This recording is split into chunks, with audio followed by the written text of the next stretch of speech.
The New Indonesia harus tidak boleh ada korupsi. Kita tidak perlu malu kalau kita punya kekurangan. Korupsi masih terlalu banyak. Kita harus habiskan korupsi dari bumi Indonesia. Segala kebocoran, segala penyelewengan, segala manipulasi, ya semua tingkatan.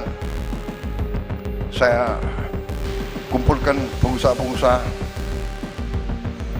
yang sebagian besar adalah kawan saya sendiri. Saya sampaikan, sudahlah, kalian sudah besar, sudah kaya, ya, patuhi peraturan. Kalian pinter-pinter, tapi di Indonesia ini orang pinter itu pinternya mencari peluang mengatasi peraturan. Jika kita sungguh-sungguh ingin memberantas korupsi, maka koruptor harus dimiskinkan. Para koruptor harus tahu bahwa kejahatan korupsi bukan hanya membuat mereka harus tidur di balik jeruji besi, tapi negara juga dapat mengambil kembali semua harta.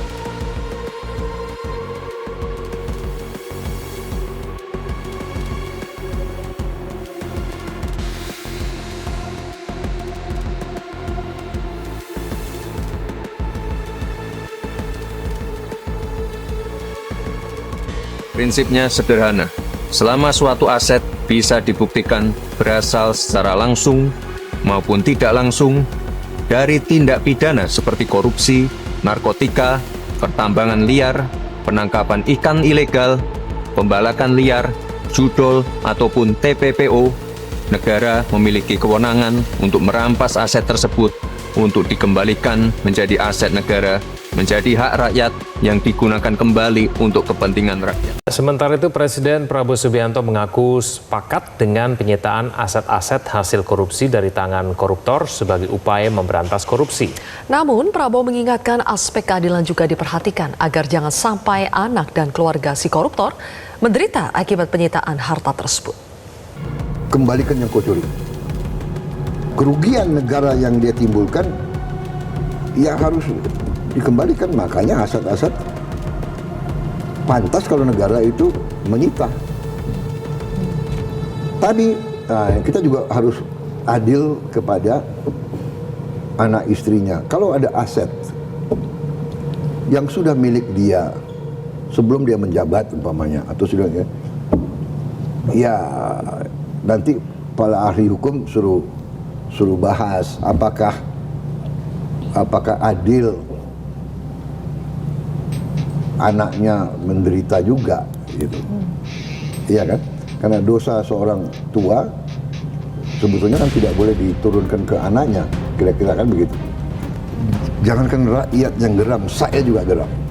Ya. Pertumbuhan ekonomi, tapi juga menciptakan ketidakpastian iklim investasi, menurunkan kualitas layanan publik, dan lebih berat lagi, merugikan masyarakat secara luas. Kita semua harus menyadari bahwa anggaran negara, anggaran daerah yang berasal dari pajak yang dibayar oleh masyarakat Indonesia harus dipergunakan setiap rupiahnya untuk kepentingan dan kesejahteraan masyarakat. Berdasarkan data dari ICW, selama periode 2013 sampai 2022, potensi kerugian negara akibat korupsi mencapai 238 triliun rupiah. Dan berdasarkan kasus yang ditangani kejaksaan, potensi kerugian negara akibat korupsi di tahun 2024 mencapai 310 triliun rupiah. Namun, sayangnya hanya 1,6 triliun rupiah yang mampu dikembalikan ke kas negara. Artinya, pengembalian aset negara yang dikorupsi sangat sulit untuk dilakukan. Dan lebih dari 90% menguap begitu saja. Bahkan justru tetap bisa dinikmati oleh pelaku dan kerabat pelaku. Memang penyimpangan ini tidak hanya terjadi di 1, 2, atau segelintir negara saja, tapi hampir semua negara mengalaminya. Namun, respon dari masing-masing negara lah yang menjadi penentu keberhasilan pemberantasan korupsi. Apalagi di era seperti sekarang ini, di mana kejahatan semakin terorganisir, bersifat lintas batas, dan melibatkan teknologi terkini. Sehingga aset-aset hasil korupsi bisa digelapkan, bisa dilakukan pencucian yang mengakibatkan aset-aset tersebut sulit terlacak dan terdeteksi. Oleh sebab itu, Indonesia sangat perlu memperkuat sistem hukumnya agar mampu mengembalikan aset negara, membuat jera para pelaku, serta melindungi masyarakat dari potensi kerugian akibat korupsi. Teman-teman, komitmen dari Bapak Presiden sebagai pucuk pimpinan negara sudah sangat jelas, yaitu mendorong penuh pemberantasan korupsi dan pengesahan RUU perampasan aset. Kerugian negara yang dia timbulkan ya harus dikembalikan, makanya aset-aset pantas kalau negara itu menyita.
Oleh sebab itu, mari bersama kita kawal proses ini agar apa yang menjadi kekayaan dan aset negara dapat kembali kepada negara dan sepenuhnya bisa digunakan bagi kepentingan dan kesejahteraan masyarakat tanpa adanya penyalahgunaan kewenangan. Perang melawan korupsi harus tanpa kompromi, dan inilah saatnya uang rakyat dapat kembali sepenuhnya untuk rakyat.